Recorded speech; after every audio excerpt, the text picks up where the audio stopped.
Good morning, everybody. It's the Dad Advocate coming at you. I am doing a request video from my Abraham Advocacy Facebook website. There was a request for a video on sensory processing disorder as well as ADHD. This one's obviously going to focus on the sensory processing disorder.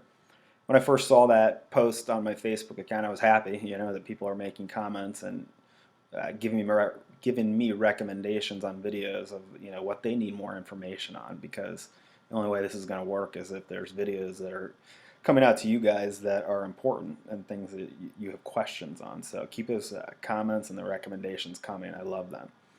I will tell you, I was nervous seeing the SPD up there because it's something that I don't know about, like I said.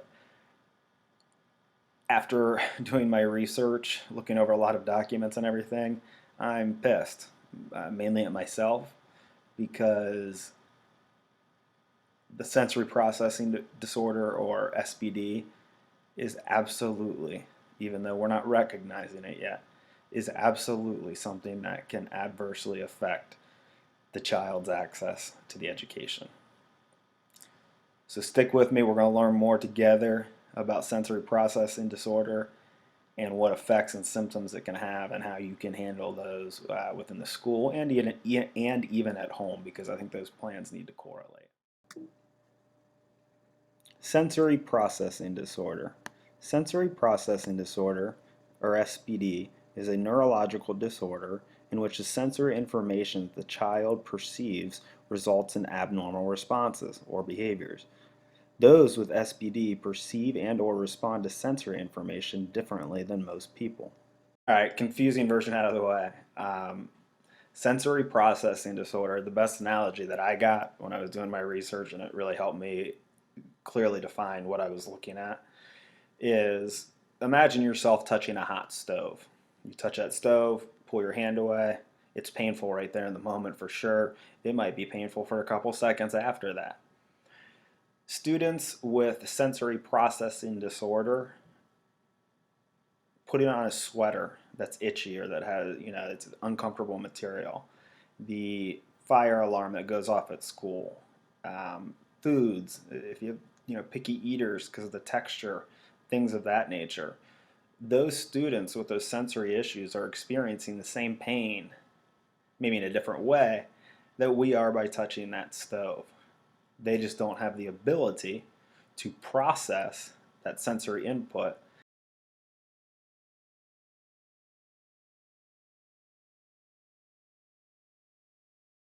So again, I'm so glad that I got to do this video, because when I'm advocating, I really never had the answer as to why it was so difficult to negotiate occupational therapy in as a related service when it comes to the sensory processing disorder.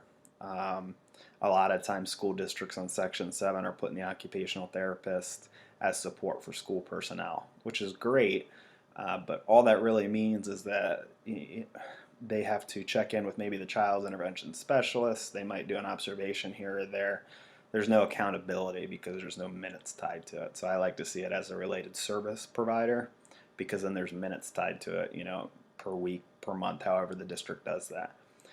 And then you know exactly what they're working on. I found all the way from early intervention into school age that it's been difficult to get an occupational therapist as a related service provider on the IEP, just for the sensory processing disorder.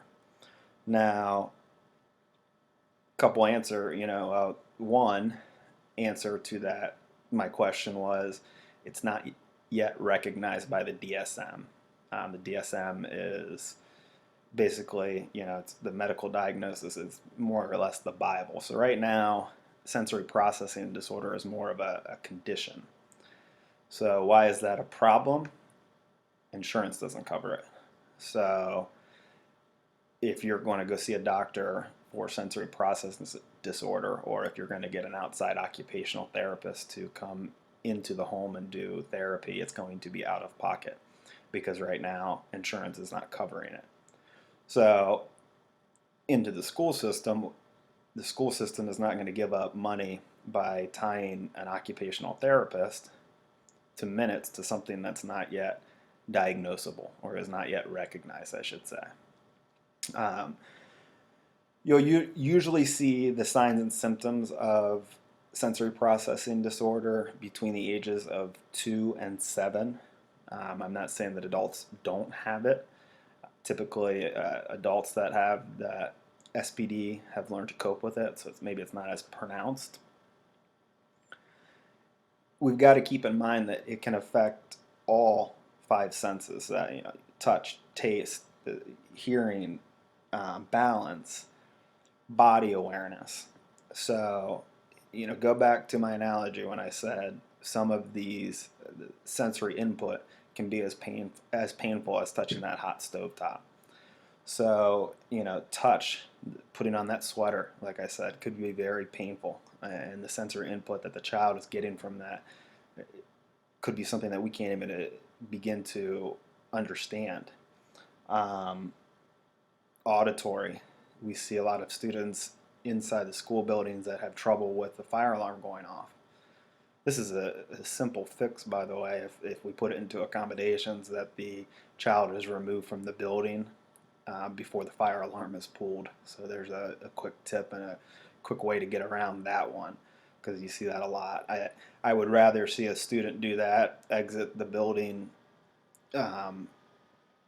before the alarm went off, than exit the building with all the other students and with headphones on, to be quite honest with you. Others may differ from me, but I just think it's less, it makes a student stand out less. So just a simple accommodation to fix one of those.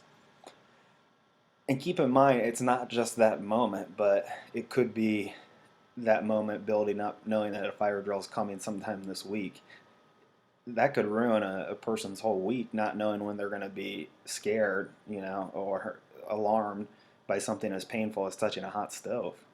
I mean, that's definitely going to adversely affect a student's access to the curriculum. If they're not getting that sensory input in positive ways through play-based therapies. But occupational therapists have to be involved. It's a must. And like I said, usually if early intervention with the occupational therapist as a related service provider with minutes tied to them, with those play-based therapies as the services, a lot of times students can learn some coping strategies to help with sensory processing disorder. Now, that brings me to the end of it. I know there's a lot of questions probably still. I have more questions. I'm going to do more reading on this. Couple of myths that I want to debunk, I guess, before I say goodbye for this video. One is that sensory processing disorder only affects children that have autism. That is not true. Really, here lately in the studies that I've read, they're tying sensory processing disorder to ADHD as well. Actually more prevalent with ADHD than maybe even ASD or autism spectrum disorder. So it is fairly new, so there's a lot of research out there. There's a lot of different opinions out there. I gathered all of that, put it together, tried to give it to you in the shortest amount of time. Remember, this is just my opinion.